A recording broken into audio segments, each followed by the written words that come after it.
may ruffle some feathers, but as a dentist, I would never get an HMO insurance. I'd rather just pay cash. From the outside, it seems like a great deal because you would pay like $15 for filling if you ever needed one. But what kind of dentist is gonna do a good job on your filling for $15? Like, really, think about it. And don't just go like, oh, dentists are so great. Like, you have to think it's got to give somewhere. Either the materials going in your mouth are cheap, and I do believe in biocompatibility of materials that go inside teeth, and the work is done fast and without attention to detail. The only way to make a decent living when the fillings are $15 is to upcharge in some way. And I don't take HMO in my office, but I've heard all the stories. There's a lot of upcharges that dentists do in order to be profitable on these procedures. A common one is desensitizer. If you've ever seen desensitizer on your little sheet, that means that they're upcharging for that one product when really isn't necessary. And frankly, I do use desensitizer and I don't charge more for it.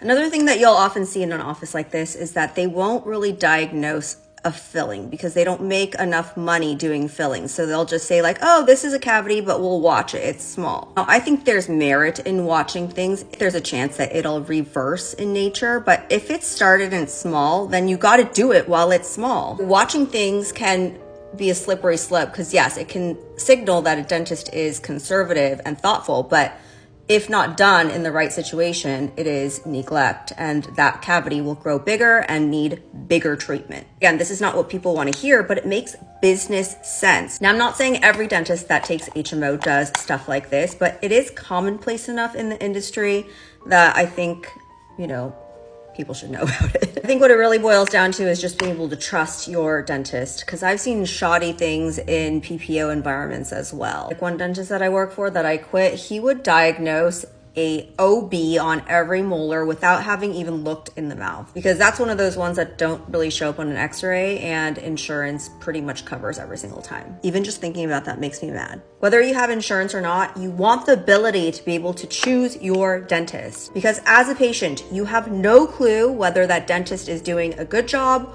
or a bad job. I mean, honestly, in most cases, but you want to be able to trust that they're going to try their best on you. Moral of the story is, do not let your insurance dictate who you can see, which dentist you are going to go to, and what you are going to get done. Because everyone is out there playing games, and the only person that you can really depend on to do a good job and stand by you is the dentist that you choose. And sometimes these things will actually save you money in the long run, and it will be done right. By the way, this isn't just a dentistry problem. It's an everywhere problem, everywhere. Just be smart when you make decisions, especially if it's pertaining to your health.